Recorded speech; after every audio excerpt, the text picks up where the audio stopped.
What do you usually do in that final hour before bedtime? Maybe you set your phone down, turn off the TV, gently pull up the blanket.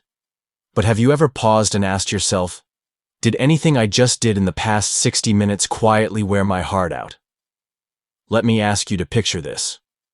A heart that's been beating faithfully for decades, silently, tirelessly, and yet every night, instead of resting, it's still being pushed into overdrive. Because of the blue light from the screen you just stared at. Because of that late dinner you had. Because you didn't use the bathroom before heading to bed. These little things that seem harmless are putting silent pressure on your heart. Especially after age 60, when the heart just isn't as resilient as it used to be. One of my patients, Richard, he's 67, once told me, "Doc, I didn't do anything bad. Just watched a few videos, ate a bit later than usual. But in the morning, my whole body felt like a rock. Dizzy, head, heart racing like crazy." Have you ever felt something like that? This isn't just happening to Richard. It's happening to millions every day, and most don't even realize it. But here's the beautiful part: we can change it. All it takes is treating your heart with just a little more kindness in those final 60 minutes of the day. And believe me, your heart, it will thank you for that. Now imagine this. You've had a long day. You turn off the lights, lie down, pull up your covers. And just when your body is ready to rest, the very pillow under your head might be quietly making your heart work harder than it needs to. Seems minor, doesn't it? Just a pillow. But I've seen it over and over in patients over 60. They come in saying, "Doc, I'm not sleeping well. I wake up feeling heavy with a fast heartbeat." And rarely do they suspect it's the pillow. Too high and your neck folds forward. Your airway narrows. Oxygen drops. Your heart. It has to beat harder just to keep up. Too low and your head tilts back, straining the neck and restricting blood flow to your brain. You wake up with a dull headache and blame it on just aging. One of my patients, Helen, 72, once said, "All I did was change my pillow, softer, a bit lower. And suddenly no more heart flutters at night." See, sleep is when the heart is supposed to rest. But if your pillow's wrong, it turns into an invisible battle all night long. And many people won't realize it until their body starts speaking up. Have you ever woken up feeling off with a heavy head, fluttering heartbeat, or shortness of breath? If so, maybe it's not your meds.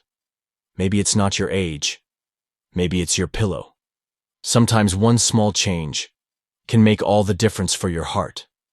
Have you ever woken up after what should have been a full night's sleep and still felt drained?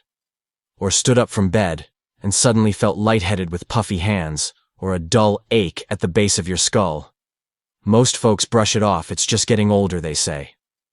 But after over 30 years working with older adults, I can tell you, sometimes that's your heart trying to tell you something. Imagine this. You think you've been sleeping, but your heart, it's been working. Silently struggling with high nighttime blood pressure, disrupted circulation. Maybe even an irregular heartbeat, and you had no idea. David, 66. One of my longtime patients once said, "Every morning it felt like a rock was on my head. I thought it was just bad posture. Turned out my heart was under strain all night. Symptoms like morning fatigue, dizziness, mild swelling in your hands, or an ache behind the neck shouldn't be dismissed as normal aging. They could be early warning signs, your heart asking for help." I don't say this to scare you. I say this so you'll listen. Because the body whispers long before it screams. And when you learn to listen early, you can prevent what comes later. So tomorrow morning when you wake up, try asking yourself one gentle question. What is my body trying to tell me today? Sometimes just that awareness is enough to protect your heart for the long road ahead. And finally, something that seems so simple, going to the bathroom before bed. To younger folks, it's just routine. But after 60, that one small action could mean the difference between a peaceful night's rest or a night that quietly risks your heart. Have you ever been woken up in the middle of the night because you had to use the bathroom? And when you got out of bed, did you feel dizzy? Your heart pounding, your breath catching for a second? I've heard this story from hundreds of patients. Many of them just chalk it up to getting older. But it's not that simple. Picture this. You're in a deep sleep. Your heart rate and blood pressure are calm, steady. Then suddenly you wake up and get up too fast. In that exact moment, your blood vessels, already less elastic with age, can't adjust quickly enough. Your cardiovascular system takes a hit. Your heart races. Your blood pressure spikes. One of my patients, Clara, age 71, once fell in the bathroom at 3 a.m. Why? She forgot to use the bathroom before bed. Something so small ended in a fall. I'm not telling you this to scare you. I'm telling you because the little things we do before bed can quietly protect our heart. So tonight, before you turn off the lights, make that quick trip to the bathroom. Not for your bladder. Not even for your kidneys. But for your heart. It's been working for you your whole life. Give it a peaceful night's rest. You know, some things in life are so small we don't pay attention to them. And one day we realize those little things can make the biggest difference. Think back to your dinner last night. Maybe it was a slightly salty soup, a flavorful dish. You ate. You watched a show. Then you lay on your back and closed your eyes. Sounds peaceful, right? But inside your body, your heart isn't at peace. After a salty meal, the body holds on to more water. Salt pulls water into the bloodstream, not just in your ankles or feet, but everywhere. That extra fluid increases your blood volume. We call it increased preload. Your heart now has to pump harder, heavier, just to keep the blood moving. One patient of mine, Ray 70, used to wake up in the middle of the night feeling breathless. We ran all the tests. And the solution: he just stopped eating salty meals late at night. And if he did, he avoided lying flat on his back. See, lying on your back shifts that fluid toward your chest, your heart, your lungs. And at our age, the heart can't always adapt fast enough. Ever woken up feeling tight in the chest, short of breath? It might have started with what was on your dinner plate and how you laid down afterward. The body always sends signals. But the heart, it doesn't complain out loud. It just keeps working silently until it's worn out. So tonight, if you've had a salty dinner, wait a little before lying down. And if you can sleep on your left side, your heart will thank you more than you know. Now I get it. Life gets busy. Sometimes dinner gets pushed back. You're finishing up work, a long phone call. Next thing you know, it's 8 p.m. and you haven't eaten yet. So you eat quickly, then go straight to bed on a full stomach. Sound familiar? One of my patients, Gerald, 68, once came to me after a sudden spike in blood pressure in the middle of the night. He said, "Doc, I didn't eat salty food. I didn't drink. I just ate late." That's okay, right? But the truth is, eating dinner too late can be more dangerous than you think, especially when it becomes a habit. Here's why. When you eat especially heavy foods with fat, protein, or salt, your body shifts blood to your digestive system. Your gut goes to work, while your heart, instead of resting, has to pump harder to keep up.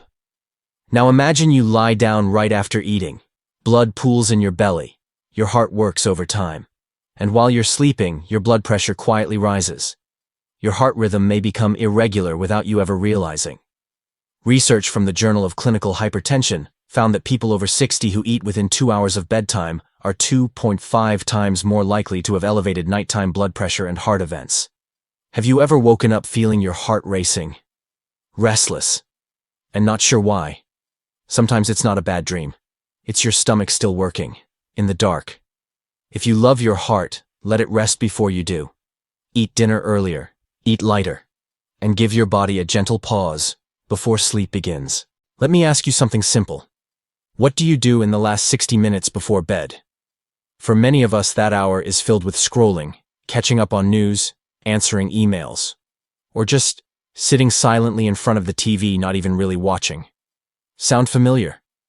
But I want you to imagine this. Your body, like an airplane, can't just land suddenly. Your body needs a runway. A gentle way to slow down, to shift from daytime survival mode into nighttime recovery. And your heart.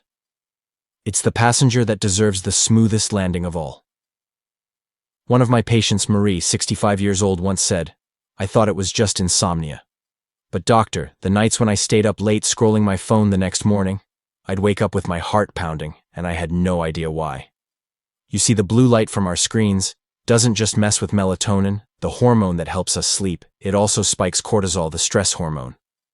And when cortisol goes up, so does your blood pressure. So does your heart rate. Your body, instead of resting, feels like it's getting ready for a jog in the middle of the night. So here's my advice. Create a wind-down hour, a simple calming ritual. Turn off the screens, dim the lights, put on some soft music, take a few deep breaths, read a couple pages from a real book. Give your nervous system permission to relax. You don't need deep meditation or advanced yoga. Just a little quiet before bed so your body knows. Tonight I get to rest. And your heart, after decades of non-stop work, will be so grateful. Let me ask you something. Do you watch your phone or TV before bed?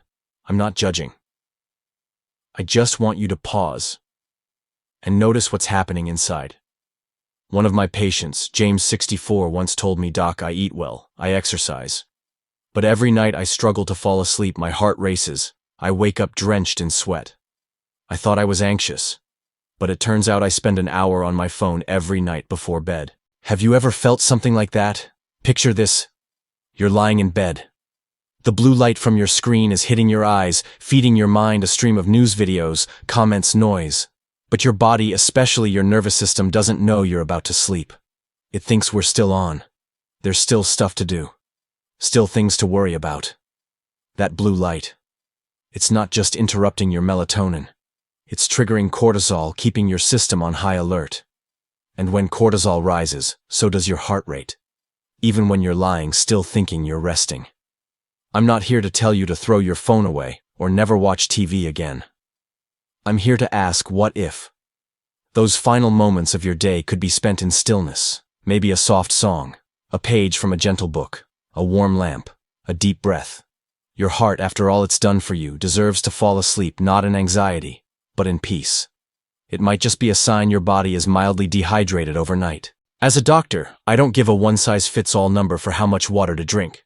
But I always tell my patients, find balance, drink just enough, and try to finish at least an hour before bedtime. Because sometimes too much or too little, even something as simple as water, can make your aging heart work harder than it should. And after 60, one of the best things we can learn is how to give our heart a true night of rest. I want you to think back for a moment those mornings when you woke up feeling a bit off. Maybe a little tired, slightly short of breath, or your heart was racing more than usual. Did you think, oh, it's just age, or maybe I had too much salt last night? And then you brushed it off. But after decades of working with patients over 60, let me be clear, those little signs, when they happen again and again, shouldn't be ignored. One of my patients, Charles 72, walks every morning and eats fairly well. But he came to see me after a few weeks of waking up feeling winded, needing to pee a few times during the night, and noticing a fast heartbeat in the morning. We did a simple heart test and found early-stage heart failure, something manageable if caught early. You see, heart failure doesn't always start with chest pain or passing out. Sometimes it starts small. A skipped breath, 2 or 3 nighttime bathroom trips, a strange rhythm in the morning. I'm not telling you this to scare you. I'm telling you this to help you listen to your body. Because it's always speaking, we just have to notice. If something feels off, don't wait. A simple heart check can bring peace of mind or catch something early before it grows. Because at this age, heart health isn't something to delay. It's something to prioritize every single day, starting with the smallest signs. Now I want you to picture this. It's morning. You open your eyes. The room is quiet. Soft light filters in through the curtains. Your body has just finished 6 or 7 hours of rest. But did you know that those first few minutes after waking up are actually the most delicate time for your heart? I've worked with hundreds of patients, 50s, 60s, 80s. And the truth I've come to believe is this: heart health doesn't just come from big medical treatments. It comes from the small, repeated actions we take every single day. One of my patients, Eleanor 66, once asked, "Doctor, I eat healthy. I do my checkups. So why do I still wake up tired, with my heart racing?" I asked her one question. How do you wake up in the morning? And from there, her entire heart care journey changed. Have you ever felt dizzy standing up in the morning? It's not always just lack of sleep. Often it's because your blood has thickened overnight. You see, we go 6-8 hours without water while we sleep. The blood becomes thicker and your heart has to work harder to push it through the tiny vessels. That's why I always recommend start your morning with a warm glass of water.